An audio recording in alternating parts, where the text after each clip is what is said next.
Hey, so I just had some well, I thought it was interesting stuff to talk about today. Yeah, so I'm taking one of my classes is LGBT critical perspectives. It's kind of like an English philosophy kind of class. We read articles and kind of discuss them and like try to find the meanings in them and how that applies to society, I guess, and just like discussion stuff but anyway, so right now we're reading a book called Sexing the Body by Anne Fausto Sterling. I don't know, it doesn't have a picture on the cover, but there's what I'm reading. The cover's just blank. It's from the library. But anyway, so we started that today, and we were talking about intersex and like sex and gender and stuff like that.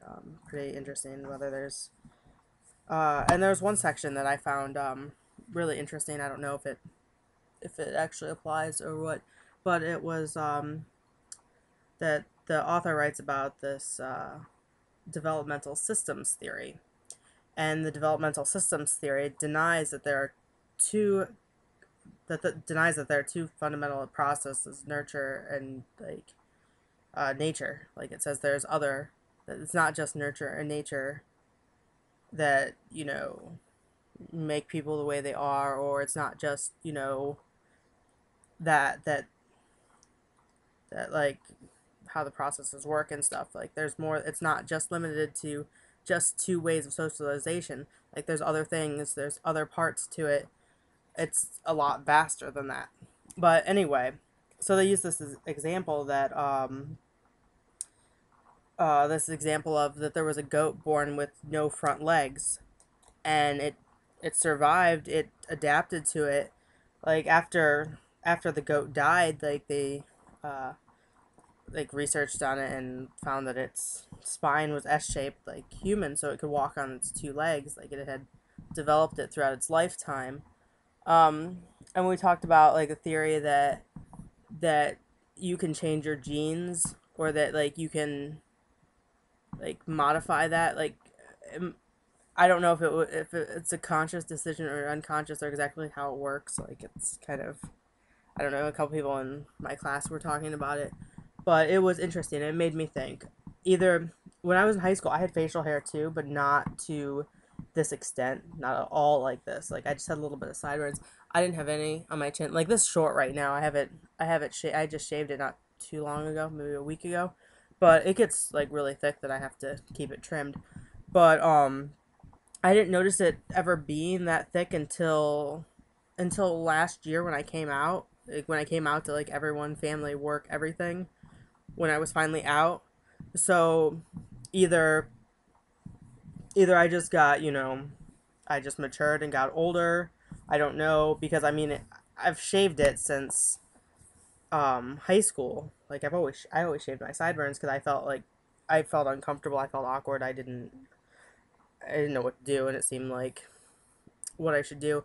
But so it hasn't been like, it didn't like, it comes all, it's hard to see right now, but it comes all the way over. It's just thin right now.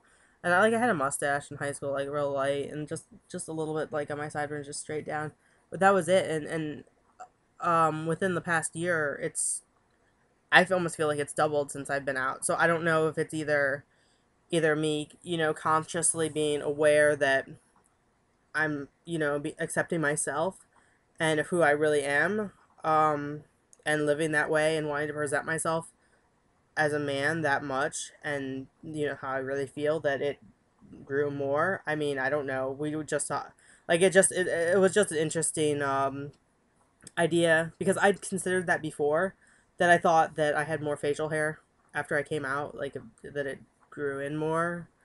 But then I was like, that doesn't make sense. Why would that happen? I mean, I don't have any, I'm not on testosterone yet. I don't have, I mean, I have extra testosterone because of my polycystic ovarian syndrome, but it never made it like multiply before. Like it never got, it didn't increase before, so I don't understand why it would increase now.